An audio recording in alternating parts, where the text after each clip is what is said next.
The air in the lawyer's office smelled faintly of lemon polish and old paper, a scent Ella had always associated with endings. The rain tapped gently on the window panes like hesitant fingertips knocking on a closed door. She sat quietly, hands folded in her lap, her gaze steady on the mahogany table in front of her. To her right, her older sister Claire reclined confidently in a leather chair, legs crossed, designer sunglasses still perched on her head despite the overcast skies outside. "Ugh," Claire exhaled loudly, tossing her platinum hair over one shoulder. "Can we get this over with? I have a flight to Paris next week, and I'd like to know how much of Grandma's estate is coming my way before I splurge on the new Dior line." Ella flinched. She should have been used to Claire's sharp edges. By now her voice, always just a little too loud. Her laughter, a little too cruel. But today, even the slightest touch of sarcasm hurt. Their grandmother, the woman who had raised them after their parents' accident, had been laid to rest only a week ago, and already the vultures were circling. "Claire," Ella murmured, her voice soft but firm, "maybe we could, just for today, not talk about Paris and Dior." Claire looked at her as if she were something scraped off the bottom of her Louboutins. "Oh, don't be so dramatic, Ella. We all knew what Grandma thought of you. You're sweet, sure, but naive. You think making cookies and following recipes was going to get you anywhere in life, face it. She loved you, but she knew who the real heir should be." Ella clenched her jaw, but said nothing. It wasn't the first time Claire had mocked her for her baking, for her soft, spoken nature, for choosing to stay and take care of their grandmother, while Claire chased yachts, influencers, and wealthy husbands. But today, Ella wasn't going to argue. She had a strange feeling in her chest, not anger, but something more electric.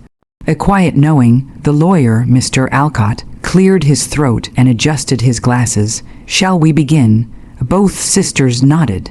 Mr. Alcott opened a worn folder and pulled out several documents. "As stipulated in the last will and testament of Elena Grace Whitmore," he began, "the estate is to be divided between her two granddaughters, Claire Elise Whitmore and Ella Rose Whitmore." Claire smiled triumphantly. "She leaves the house, all furniture, jewelry, and cash in her accounts to Claire Elise Whitmore." "Yes," Claire whispered under her breath, "with the exception of a private safe deposit box held in my firm's vault, as well as a sealed letter and an item referred to only as the cookbook collection, which are to be given to Ella Rose Whitmore." Ella blinked. "Just the cookbooks." Claire burst out laughing. "Oh my God, Ella, I told you you'd get the cookbooks. What are you going to do? Open a bakery in Grandma's memory? How quaint." Ella felt her face flush, but she didn't respond. She looked at Mr. Alcott instead.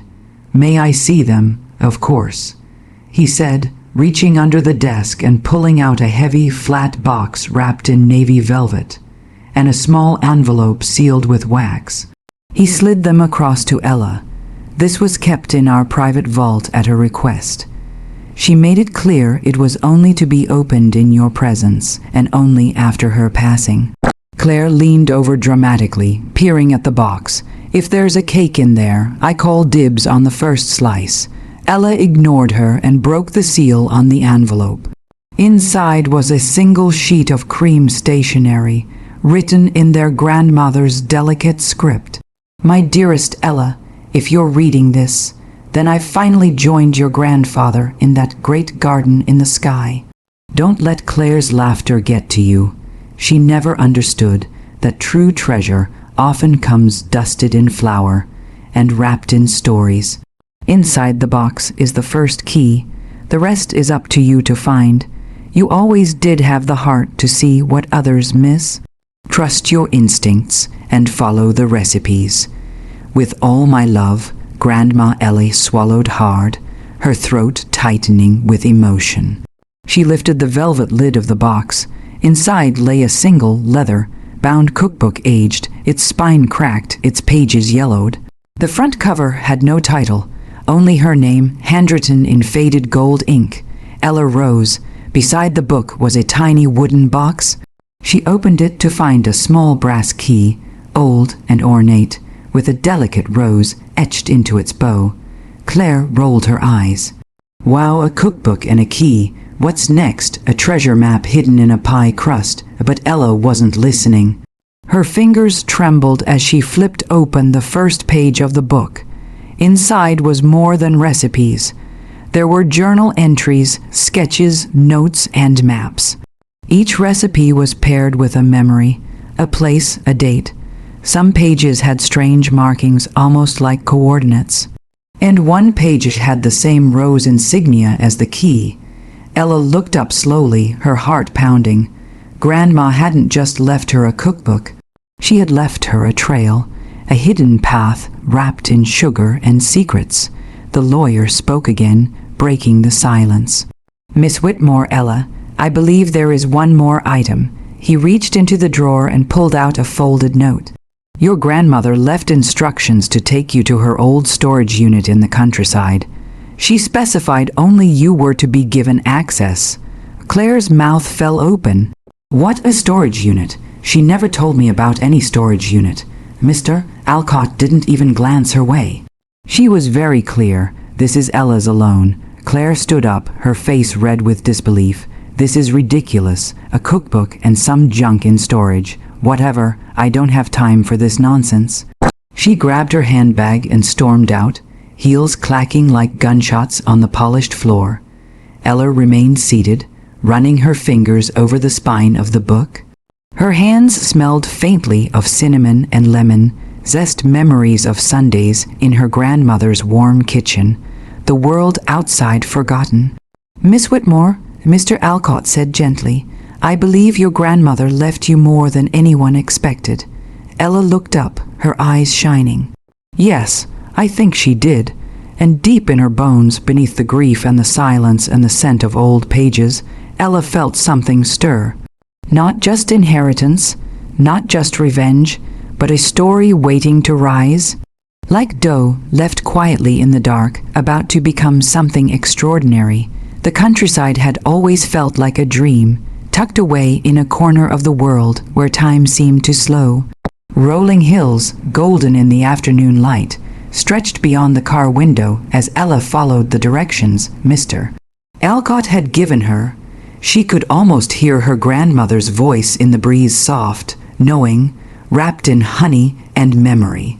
An hour later, she arrived at a rusted old storage facility. Ivy clung to the red. Brick walls like it had grown from the past itself, stubborn and rooted. She stepped out of her car, heart beating faster as she clutched the small brass key in her palm. Unit 34.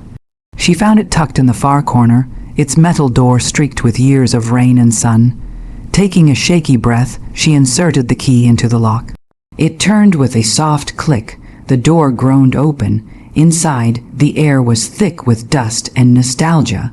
Wooden crates were stacked neatly against the wall, and in the center sat a large cedar chest, polished, preserved as if waiting. Ella opened it. At first glance, it was simple, more cookbooks, dozens of them, but as she lifted the first one, she felt the weight of something heavier than flour and recipes. Each book had a different label: Vienna, 1945, Cairo, 1953, Havana, 1961. Some were in foreign languages. Some had their pages geared and smudged with fingerprints and spices long since faded. Beneath the stack, she found another envelope. To my darling Ella, if you've made it this far, then you've found the truth, or at least the beginning of it. The recipes in these books aren't just for food. They are maps. They are stories. They are memories of a life I lived before I ever became just grandma.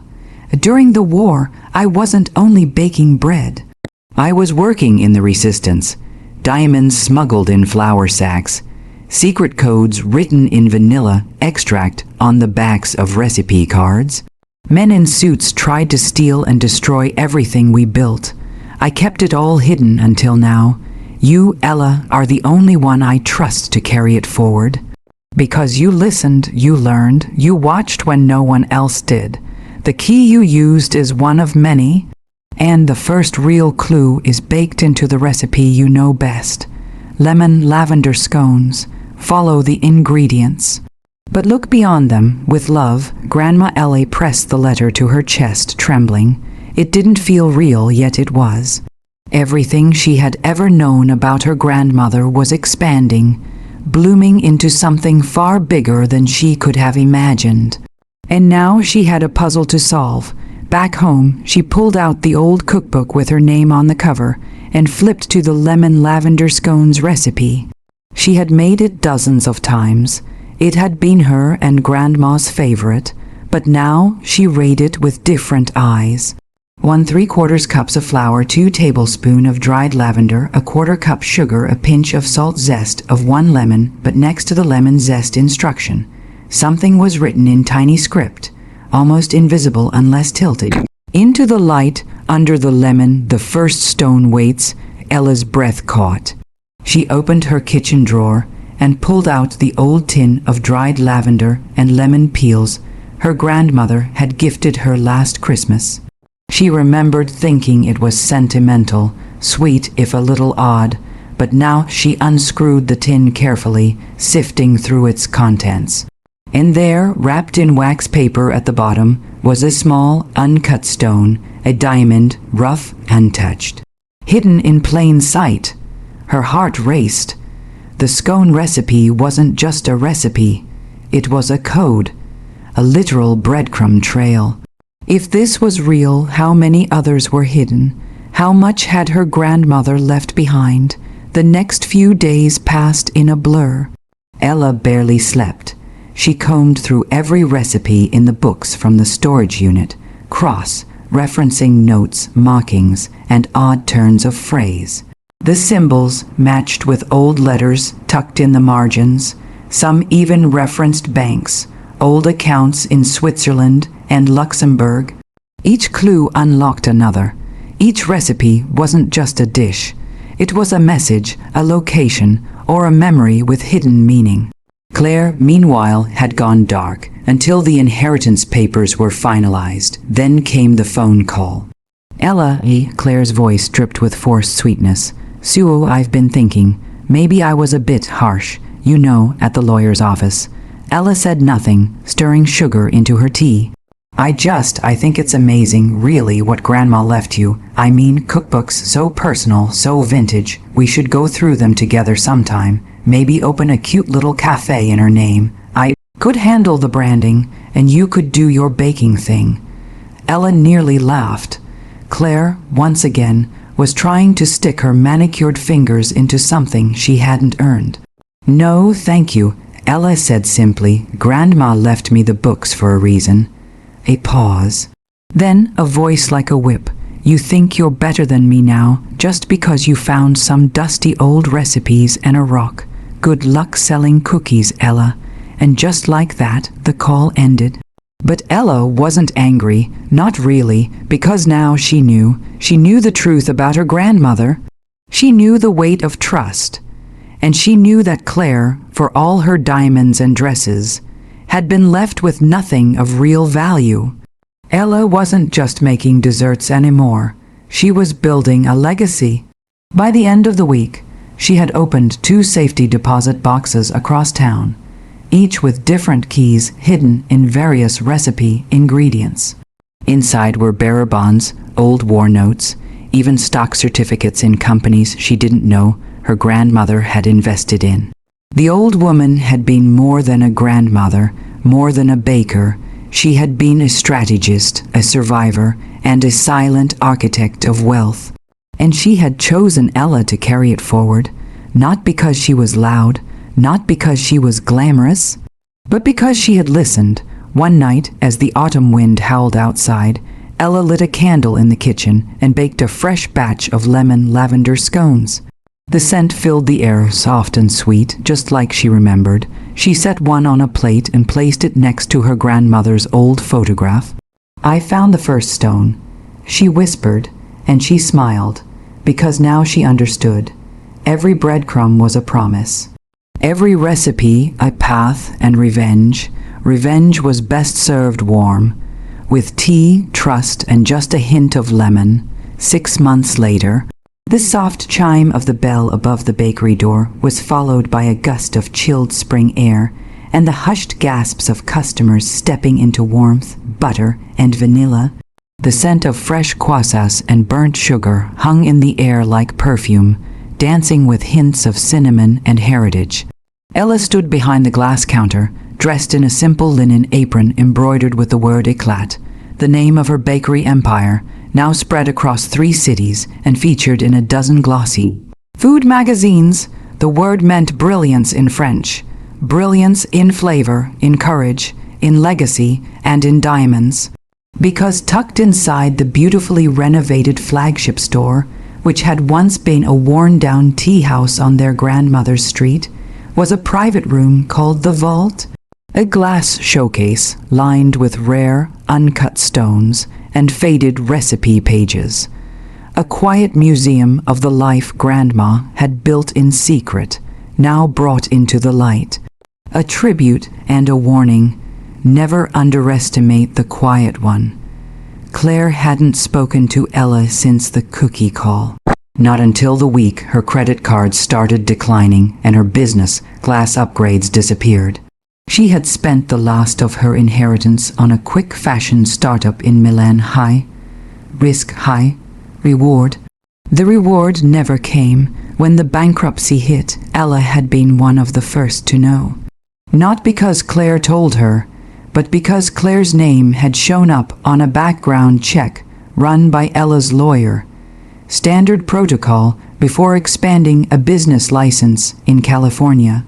Claire Whitmore, debts outstanding, assets none, reputation poor. Ella had stared at the document for a long time, her fingers drumming softly on the kitchen counter. She didn't feel victorious, not yet. 3 weeks later, Claire showed up at the bakery in person. She wore oversized sunglasses to hide the exhaustion in her eyes, and her designer coat had a faint wine stain near the hem. She looked smaller, brittle, Ella noticed, but said nothing. She was piping frosting onto a cake when she heard the familiar voice. Ella, she looked up, calm as ever. Claire, a long pause. I need help. Ella blinked with baking. Claire didn't smile. I lost everything, my apartment, my car, my friends. Well, turns out they were never really friends. You know how that goes. She laughed hollow and sharp. I didn't come to fight. I thought maybe you could let me work here. I know how ridiculous that sounds, but her voice cracked. I'm out of options. Ella set the piping bag down. She looked at her sister, not with malice, but with something colder, memory. She remembered Claire calling her pathetic for baking. She remembered her laughing at the inheritance. She remembered her walking away when Grandma needed help. And she remembered her saying, "What are you going to do with cookbooks?" Now she had her answer. Ella walked from behind the counter, wiping her hands on a clean towel. Her face was unreadable. "Can you handle early mornings?" she asked. Claire blinked. "What?" "Early mornings, we start at 4. Floors are mopped before sunrise, dishes too. You'll start in front of house, uniform provided. Pay is hourly with a trial period." Claire's mouth opened slightly. "You're serious?" Ella gave the faintest smile. "I don't joke in the kitchen." Claire swallowed hard, pride nearly choking her. Okay, I'll take it." Ella nodded once, and that was that. For 3 months, Claire worked the counter. She wore the same uniform as everyone else. She scrubbed floors, packed pastries, smiled for customers. At first, she bristled, complained under her breath, sometimes cried in the walk-in freezer when no one was looking. But Ella never humiliated her, never mocked her. She simply made her earn what she once took for granted. And slowly, something changed in Claire. She began arriving early. She learned the names of regulars. She even began writing a few of her own notes in the staff recipe book. Was it regret, growth, humility? Ella didn't care, because this wasn't about revenge anymore. It was about balance. On the 1-year anniversary of their grandmother's death, Ella closed the bakery early.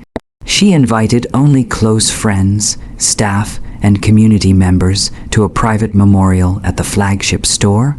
A long table was set in the middle of the room, draped in white linen and sprinkled with dried lavender.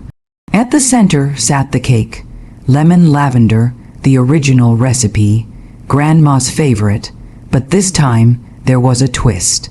Ella had designed it herself with hand, pressed edible flowers and soft buttercream, and on the top, nestled delicately in a spun sugar rose, was a single, uncut diamond. The very first one she had found, a symbol, a full circle. When the guests had gone and the night was quiet, Claire approached Ella at the sink, drying wine glasses. She looked different now, tired, yes, but softer. I was wrong, she said quietly, about everything. Ellie didn't respond. Just rinsed a glass. Claire stepped closer. You didn't just inherit her recipes, you inherited her strength, her secrets, her soul. I see that now. Ella looked up finally.